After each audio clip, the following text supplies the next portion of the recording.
So let's get into this tea.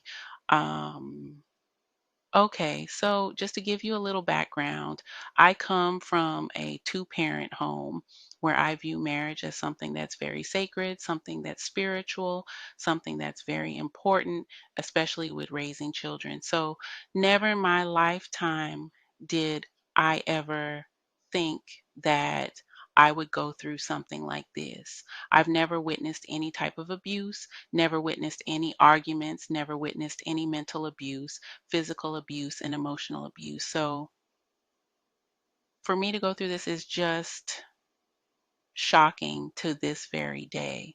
So let's get into it. So I was married to a narcissist. At the time, I didn't know what a narcissist was. So for me, it was kind of hard to figure out what the issue was. I didn't know if it was a mental illness. I didn't know if he just um, flat out hated my guts. It didn't make sense to me because why would you marry someone that you do not like or someone that you're jealous of?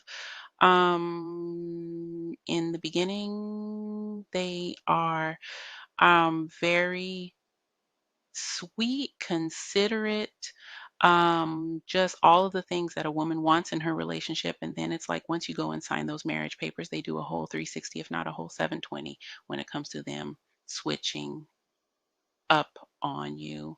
I was only married for 10 months, and the honeymoon phase faded pretty quickly. I would say maybe about 6 months into the marriage. I couldn't deal with it any longer.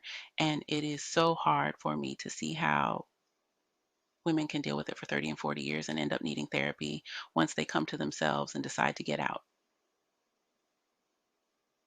Let's get into this first mishap.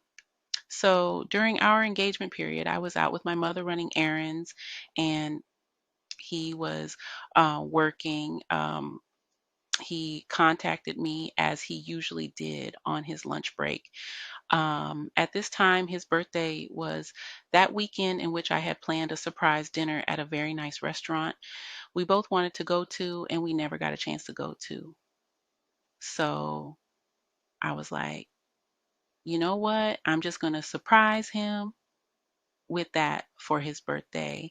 I make the plans and I don't tell him anything because, of course, it's a surprise.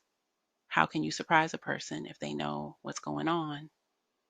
So um, keep that in mind. I said, okay, cool. So probably I would say about either Tuesday or Wednesday during that week, because at the time I would go on a 2-month vacation from work every year. So I was off on this particular day. He calls and I'm talking to him about how his day is going so far and what's going on at work and stuff like that.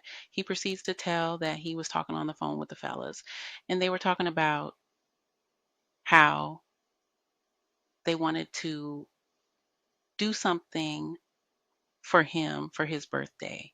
So I'm thinking about my plans for him. So I'm asking him, well, do they know that you're in a relationship or do they know you're with somebody?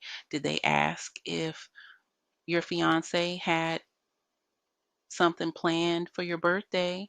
I'm just asking all these questions. And he had the nerve to say they asked, but I said, you didn't have anything planned. So I asked, how do you know that I don't have anything planned? So, you know, some kind of way he brushed past that statement and started talking about something else. So then we got off the phone and I was just sitting there like, really? Like, how can you assume, especially if this is your first birthday, since we got together and you really think I'll have nothing planned for you? Like, how does that work? So we got off the phone and maybe 15 minutes went by and I text him, want to know what I said? Check out the next video.